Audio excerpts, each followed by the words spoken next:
देखो यार, मैं मीडिया का मुझे शौक नहीं है। मेरे घर पे हल्ला हुआ है, मेरा कंसंट्रेशन बहुत ख़राब हुआ है। मेरे घर में 2 छोटे बच्चे, 3 बहुएं, मेरी सब सारे औरतें हैं। वो आमदार का लड़का मैं डर के बात नहीं कर रहा हूँ। मेरे माननीय मुख्यमंत्री महोदय, माझ्या मुलांना, माझ्या घरातल्या लोकांना काय झालं तर हे वाईट आहे, हे अतिशय वाईट आहे आणि याला पोलीस प्रशासन अतिशय 100% सहकार्य करतोय।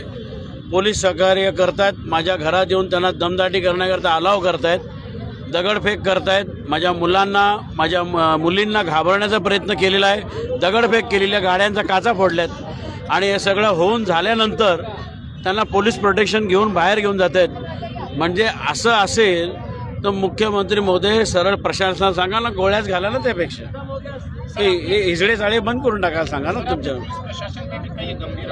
100% ढकले तो बिकाऊ आदमी है, उसको तो लात मार के हकलना चाहिए। आज मेरे परिवार पर बीत रही है तो मुझे पता है ना।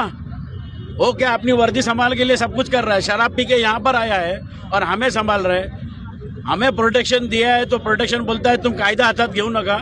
मेरे घर तक, घर के अंदर गए, वो बोलता है कायदा संभालो, तो उसको मूर्ख का अक्कल नहीं है। कायदा क्या है, मुझे बोल रहा है कायदा हाथ में लो, तो ये क्या ले रहा है, किसका हाथ में ले रहा है? ये पोलिंग के दिन भी जो है इस तरह से हुआ था। ये ढगले 100% मैनिपुलेटेड पर्सन है, 100% पैसा लेके खड़ा है और खाली उसी की बाजू, किसी की बाजू मांडे। लेकिन हमने कोई गुनाह किया ही नहीं है।